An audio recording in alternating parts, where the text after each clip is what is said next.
ওইটা আমি হইতে দিব না। রোহিঙ্গা সদরে এমপি ৫টা লোক সরাই রাসুগঞ্জ মাইনা নিবেন না। আওয়ামী লীগের আমলে সদরের যে এমপি সে সরাই রাসুগঞ্জের উপরে বাতকরি করত, এখন আরেকটা জোটের থেকে রোহিঙ্গা আনছে, সেও দেখি এই সদরের এমপি নেয়া ঘুরে, সদরের ক্যান্ডিডেট নেয়া ঘুরে। কেন?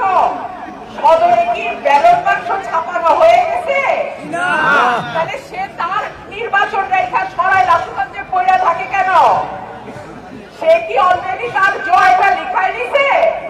তার ভোটে নিজের এলাকার ছাইরা সরাই রাসুগঞ্জের মাটিতে পড়ে থাকে কিসের লোভে? আমি পরিষ্কার বলে দেই, সরাই রাসুগঞ্জের মানুষ সরাই রাসুগঞ্জের মানুষকে দিয়েই নির্বাচিত হবে।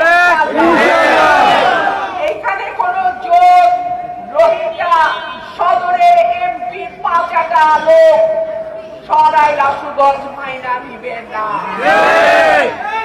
প্রিয় ভাই বোনেরা আমার, নির্বাচন ১২ তারিখে, হাতে আছে আর মাত্র ১ মাস। এই একটা মাস আপনারা আমার পাশে থাকবেন ইনশাআল্লাহ। আগামী ৫ বছর আমি আপনাদের প্রতিদান দিয়ে যাব।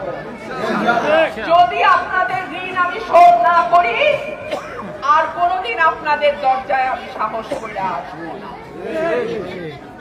আমি আপনাদের সকলের দোয়া চাই, সহযোগিতা চাই, এবং আপনাদের ঘরের মেয়ে হিসেবে আপনাদের পূর্ণাঙ্গ সমর্থন এবং দোয়া চাই।